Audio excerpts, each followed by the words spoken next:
La menace du stéréotype, c'est une théorie qui a donné lieu à de très nombreux travaux en psychologie. Les premiers travaux sur cette thématique-là concernaient les conséquences de la réputation d'infériorité intellectuelle des Afro-Américains aux États-Unis. L'idée de Steele et Aronson, c'était de s'opposer aux théories de l'intelligence génétique, donc selon laquelle certains individus seraient moins intelligents que les autres et que ce serait inscrit dans leur gène.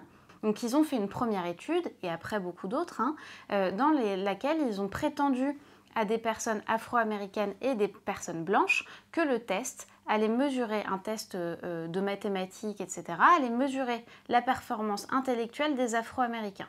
Et ce qu'ils ont observé, c'est que quand on donnait cette consigne-là, quand on expliquait que c'était un test diagnostique de performance, alors les afro-américains obtenaient de moins bons scores vis-à-vis d'autres situations dans lesquelles on ne présentait pas cette consigne-là et on disait que le test visait à mesurer autre chose. Ce que ça veut dire, c'est que quand on active un stéréotype, les personnes qui peuvent en être la cible vont avoir une performance moins élevée, tout simplement.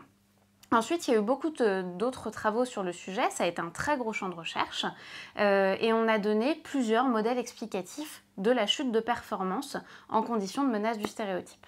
C'est par exemple le cas de l'Integrated Process Model de Schmader, Jones et Forbes en 2008, dans lequel ils ont postulé que la menace du stéréotype générerait du stress physiologique, qui viendrait appauvrir l'efficacité de la mémoire de travail. Très concrètement, ce que ça veut dire, c'est je vais avoir peur de confirmer un stéréotype.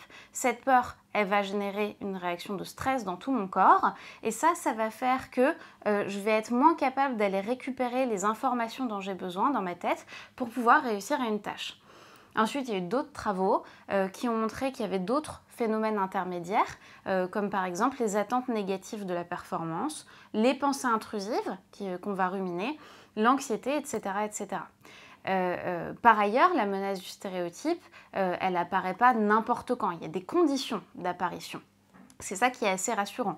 D'abord, il faut connaître le stéréotype. Si je ne sais pas qu'en tant que femme, je suis réputée pour être moins bonne qu'un homme en mathématiques, il n'y a pas de raison que je me sente menacée devant une tâche de maths. Il faut que le domaine soit important. Si je m'en fiche de réussir à une tâche de mathématiques, il n'y a pas de raison non plus que je me sente menacée. Il faut que le stéréotype soit pertinent à la situation. Si on me parle d'un stéréotype sur la cuisine, il n'y a pas de raison qu'en contexte de mathématiques, je me sente menacée non plus.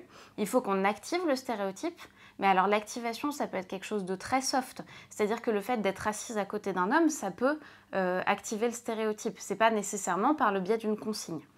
Et enfin, il faut que la tâche soit suffisamment difficile, c'est-à-dire que il faut qu'on puisse être mis en difficulté, que la tâche nécessite d'avoir des ressources cognitives, tout simplement.